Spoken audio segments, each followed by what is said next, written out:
मित्रांनो, आधीच वैष्णवी हगवणे मृत्यू प्रकरणामुळे राज्यभरामध्ये संतापाची लाट उसळलेली आहे। राज्यातील सामाजिक आणि राजकीय असं दोन्ही सुद्धा वातावरण पार अक्षरशः ढवळून निघालेलं आहे। त्यामध्येच काल म्हणजे 28 मेला न्यायालयामध्ये पार पडलेल्या या केसबद्दल यावेळी हगवणे कुटुंबाचे वकील विपुल दुशिंग यांनी न्यायालयामध्ये जो युक्तिवाद केलेला आहे, त्या युक्तिवादामुळे आता त्या युक्तिवादाचे पडसाद उमटताना दिसत आहेत। त्या युक्तिवादामध्ये पुन्हा एकदा राज्यभरात संतापाची लाट उसळलेली आहे। एकीकडे सामाजिक कार्यकर्ते अंजली दमानिया यांनी हगवणे यांचे वकील जे आहेत विपुल दुशिंग या वकिलीची सनद रद्द करण्याची मागणी पुणे बार काउन्सिलकडे करणार असल्याचं सांगितलेलं आहे। आणि हे सगळं सांगत असताना अंजली दमानिया यांनी विपुल दुशिंग यांची अख्खी हिस्ट्रीज बाहेर काढलेली आहे। यामध्ये दुशिंग यांनी आतापर्यंत कुख्यात गुन्हेगारांच्या केसेस लढल्याचं कळतंय आणि म्हणूनच सगळी लोकभावना वैष्णवीच्या बाजूने असताना या सगळ्यांच्या विरोधात जाऊन विपुल दुशिंग ही हगवण्यांची केस लढतायत। आणि म्हणूनच विपुल दुशिंग नेमके आहेत तरी कोण, ते हगवणीच्या बाजूने का उभे राहिलेले आहेत, विपुल दुशिंग यांची हिस्ट्री नेमकी काय काय राहिलेली आहे, या सगळ्याच बाजूने आजची माहिती असणार आहे। तर महत्त्वाचा प्रश्न, ज्या पद्धतीने विपुल दुशिंग यांनी काल कोर्टामध्ये युक्तिवाद केला की वैष्णवीचं कोणा एका व्यक्तीशी संबंध होते, त्या व्यक्तीने कोणा एका व्यक्तीशी साखरपुडा केला आणि त्यामुळे वैष्णवीने स्वतःला संपवलं, या युक्तिवादावरती आता वैष्णवीचे वडील यांनी मोठी प्रतिक्रिया दिलेली आहे। त्यांचं नेमकं काय म्हणणं आहे ते सुद्धा आपण या माहितीच्या माध्यमातून सविस्तर पाहणार आहोत। त्यामुळे ही माहिती पूर्ण बघा आणि लगेचच लाईक करा, चॅनलला सबस्क्राईब करा। तर नमस्कार मित्रांनो, मी रीमा माझ्या या यूट्यूब चॅनलवर तुमचं खूप खूप मनापासून स्वागत करते।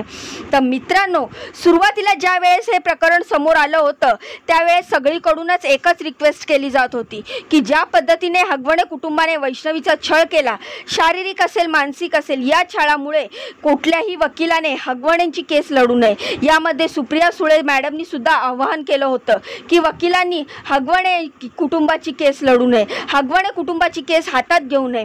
मात्र असं सगळं असताना विपुल दुशिंग यांनी ती केस हातात घेतली आणि ते आता ती केस लढत सुद्धा कोर्टामध्ये आतापर्यंत 2 वेळा सुनावणी पार पडलेली आहे आणि आताची नुकतीच झालेली सुनावणी ती 28 मेला झालेली आहे। आणि या सुनावणीमध्ये विपुल दुशिंग यांनी भयंकर असे युक्तिवाद केलेले आहेत, ज्या युक्तिवादाचे पडसाद आता पडताना दिसत आहेत। त्यामध्ये दुशिंग यांचं सगळ्यात महत्त्वाचं वाक्य होतं की वैष्णवीचे कोणा एका व्यक्तीशी संबंध होते, त्या व्यक्तीचा साखरपुडा झालेला आणि त्यामुळे वैष्णवीने स्वतःला संपवलं।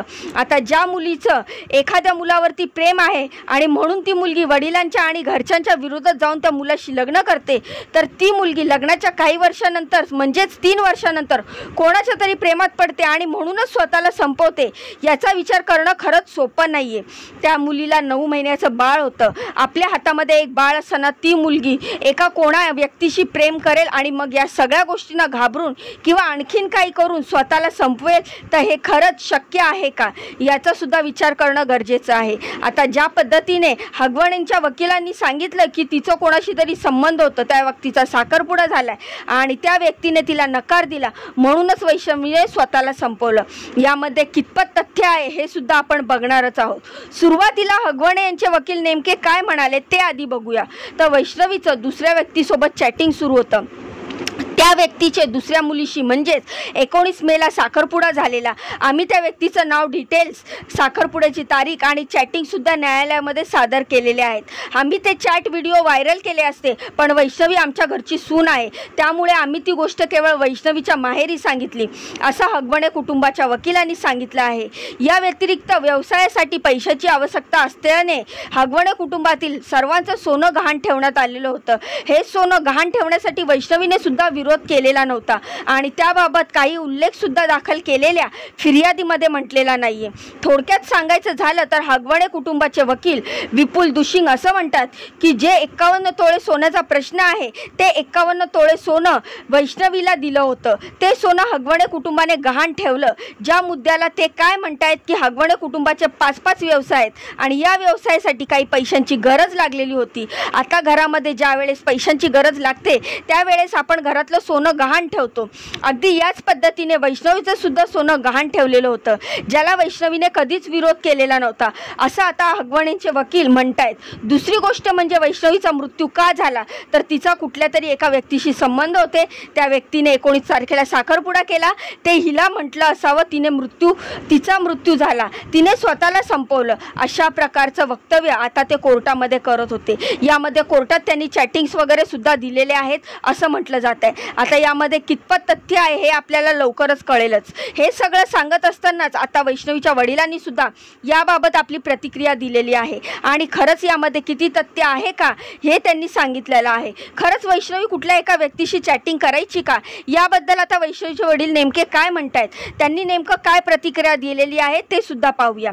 तर वैष्णवीचे वडील अनिल कसपटे यांनी म्हटलंय की माझ्या मुलीच्या चरित्रावरती शिंतोडे उडवण्याचं सध्या काम केलं जात आहे. तसेच मी माझ्या मुलीचा मोबाईल काढून घेतलेला नाहीये, जो दावा आता हगवणेंचे वकील करत होते की ज्या वेळेस वैष्णवीच्या मोबाईलमध्ये तिचा नवरा शशांक याने कोणा एका व्यक्तीसोबतचे चॅटिंग पकडले होते, त्यावेळेस शशांकने ती गोष्ट वैष्णवीच्या माहेरी सांगितली आणि त्यानंतर वैष्णवीच्या माहेरी तिच्या वडिलांनी म्हणजे अनिल कसपटे यांनी तो मोबाईल काढून घेतलेला होता, असं हगवणेंच्या वकिलांनी जे कोर्टामध्ये सांगितलेलं आहे. मात्र वैष्णवीचे वडील इथे काय म्हणतायत की माझ्या मुलीचं चरित्रावर शिंतोडे उडवले जात आहेत आणि माझ्या मुलीचा आम्ही यापूर्वी कधीच मोबाईल काढून घेतलेला नाहीये, उलट आरोपीलाच 1.5 लाखाचा मोबाईल मी घेऊन दिलेला आहे. आरोपी म्हटलं म्हणजेच कोणाला, तर वैष्णवीच्या नवऱ्याला म्हणजे शशांकला. उलट मीच शशांकला 1.5 लाखाचा मोबाईल घेऊन दिलेला आहे, मी तिचा मोबाईल का काढू, अशा पद्धतीचा दावा आता वैष्णवीच्या वडिलांनी केलेला आहे. नेमकं काय म्हटलंय तर वैष्णवीचे इतर मुलांशी चॅटिंग करत होती, आम्ही याबाबत वैष्णवीच्या आईवडिलांना कल्पना दिलेली होती, त्या मुलाने बोलण्यास नकार दिल्याने वैष्णवीने स्वतःला संपवलं असावं, असा दावा हगवणे कुटुंबाच्या वकिलांनी केलेला होता. त्यावरती वैष्णवीचे वडील असं म्हणतात की आम्हाला या चॅटिंगच्या संदर्भात हगवणे कुटुंबाने यापूर्वी कुठल्याही पद्धतीची कल्पना दिलेली नाहीये, या विषयावरती कुठल्याही प्रकारचे यापूर्वी भाष्य झालेले नाहीये. चॅटिंगचं उदाहरण देऊन त्यांनी माझ्या मुलीच्या चरित्रावरती सरळ संशय व्यक्त केलेला आहे, असं आता अनिल कसपटे यांनी म्हटलेलं आहे. सोबतच मी माझ्या मुलीचा मोबाईल कधीही काढून घेतलेला नाहीये, मी माझ्या मुलीला मोबाईलला अगोदर, उलट मीच माझ्या मुलीच्या अगोदर मोबाईल दिलेल्या, सोबतच आरोपीला सुद्धा 1.5 लाखाचा मोबाईल मी स्वतः घेऊन दिलेला आहे. त्याच्या मागणीनुसार हा मोबाईल मी त्याला घेऊन दिलाय. त्यावेळी माझी मुलगी माझ्या घरी आली होती, ते वाकडच्या क्रोमा सेंटरमध्ये आले होते. माझ्या मुलींनी त्यांनी तिथे बोलवून घेतलं होतं, तुझ्या पप्पांकडून मोबाईल घेऊन दे असं आरोपीने वैष्णवीला सांगितलेलं होतं. त्यानंतर वैष्णवीने तिच्या वडिलांना कॉल केला, त्यांना आता त्यावेळेस कॉल केलेला होता. त्या कॉलवरती वैष्णवी तिच्या वडिलांनी काय म्हणाली याचं रेकॉर्डिंग सुद्धा आता अनिल कसपटे यांच्याकडे असल्याचं ते म्हणतायत आणि त्यांच्या मागणीनुसार तो जो मोबाईल आहे तो मोबाईल पोलिसांना देणार असल्याचं सुद्धा आता वैष्णवीच्या वडिलांनी म्हणजेच अनिल कसपटे यांनी सांगितलेलं आहे.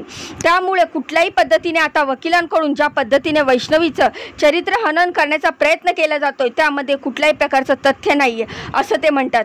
हे झालं मोबाईलचं, त्या व्यक्तीचं, त्या चॅटिंगचं आणि त्या वैष्णवीच्या मृत्यूला कारणीभूत ठरल्या जाणाऱ्या, भासवल्या जाणाऱ्या व्यक्तीचं. या व्यतिरिक्त सोन्याचा जो प्रश्न येतो ते सोनं हगवणेंचे वकील म्हणतात की हगवणेंचा एक व्यवसाय होता, त्या व्यवसायासाठी पैशाची गरज भासत होती, म्हणूनच वैष्णवीचं सोनं गहाण ठेवलेलं होतं. मात्र फक्त वैष्णवीचं सोनं यामध्ये गहाण ठेवलेलं नव्हतं, तर कुटुंबातील इतरही व्यक्तींचं सोनं गहाण ठेवलेलं होतं. या सोन्याला वैष्णवीचा कुठल्याही प्रकारचा विरोध नव्हता असं हगवणेंचे वकील म्हणतात. आता या सगळ्यावरती सामाजिक कार्यकर्ता अंजली दमानिया यांनी विपुल दुशिंग यांच्यावरती टीका केलेली आहे.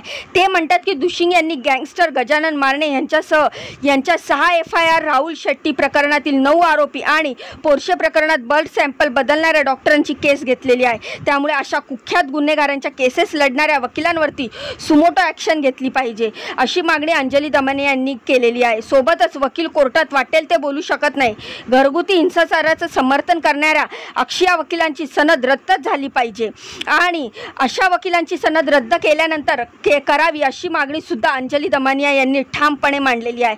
त्यांनी दोशिंग यांचं भूतकाळ उलगडताना कुख्यात गुन्हेगारांच्या अनेक केसेस लढल्याचा सुद्धा दावा केलेला आहे. यामध्ये आधी म्हटल्याप्रमाणे गँगस्टर गजानन मारणे, संतोष शिंदे, प्रवीण कुंजीर असतील, यासह 39 मुलींचा विनयभंग प्रकरणातील आरोपीच्या केसेस असतील. तर या सगळं बोलण्याची कुठल्याही प्रकारची मुभा देण्याचा वकिलांना मुभा नाहीये असं मत अंजली दमनिया यांनी व्यक्त केलं. यासोबतच भाजप नेता चित्रा वाघ यांनी सुद्धा या वकिलांचा युक्तिवादावरती संतप्त प्रतिक्रिया दिलेली आहे.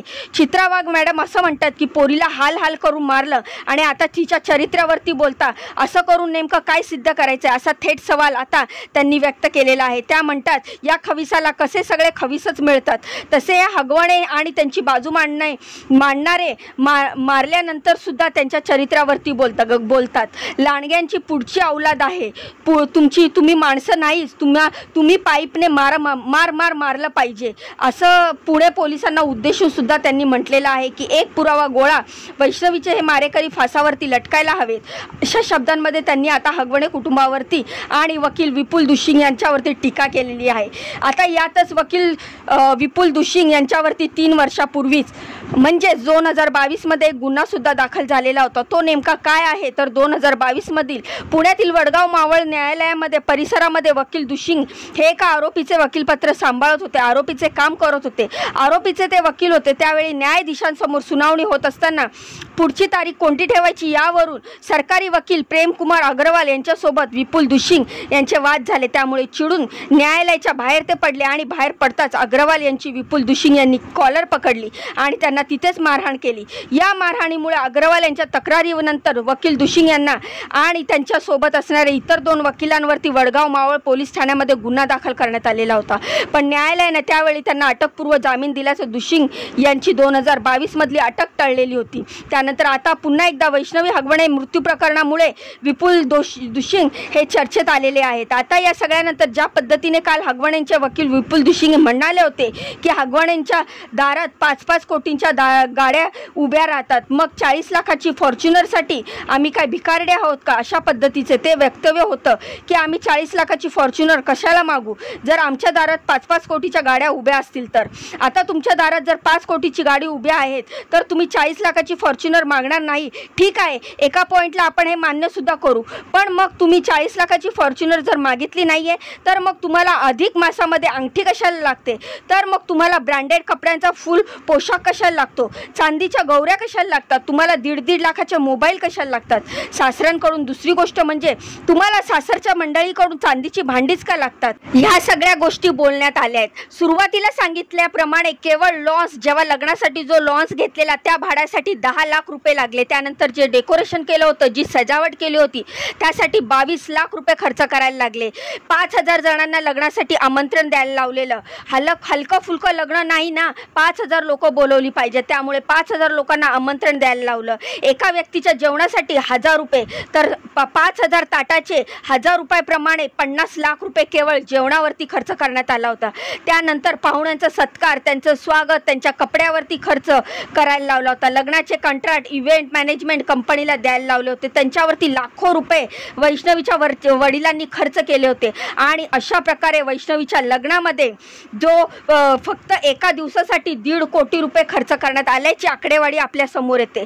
वैष्णवीच्या लग्नात कसपटे कुटुंबियांनी 1.5 कोटी रुपये खर्च करून सुद्धा लग्नानंतर तिला हुंड्यासाठी तिचा छळ होत होता. यातूनच वैष्णवीने स्वतःलाचा जीव दिलेला आहे. आता या सगळ्यानंतर हगवणेंचे जे वकील आहेत विपुल दुशिंग यांच्या त्या युक्तिवादामध्ये कितपत तथ्य आहे, एका वकिलाने अशा पद्धतीचे वक्तव्य करणं शोभनीय आहे का, तुम्हाला काय वाटतं मला कमेंटच्या माध्यमातून नक्की सांगा. जे वकील आहेत विपुल दुशिंग त्यांनी जे एका महिलेबद्दल वक्तव्य केलेलं आहे ते कितपत योग्य आहे, तर तुमच्या या बाबतीत ज्या प्रतिक्रिया आहेत त्या मला कमेंटच्या माध्यमातून नक्की सांगा. जाण्याआधी व्हिडिओला लाईक करा, चॅनलला सबस्क्राईब करा, तुमच्या बहिणीला पुढे जाण्याचा एक चान्स नक्कीच द्या. आणि अशाच नवनवीन लेटेस्ट माहितीसाठी अपडेटसाठी आत्ताच सबस्क्राईब करून बाजूचं बेल आयकन दाबा, जेणेकरून माझ्या चॅनलवर टाकत असणारे सगळ्या माहिती असलेले व्हिडिओ तुम्हाला मिळतील, एकही तुमच्याकडनं स्किप होणार नाही. तर भेटूया पुढच्या माहितीमध्ये अशीच लेटेस्ट अपडेट घेऊन. तोपर्यंत स्वतःची काळजी घ्या. बाय बाय आणि नमस्कार.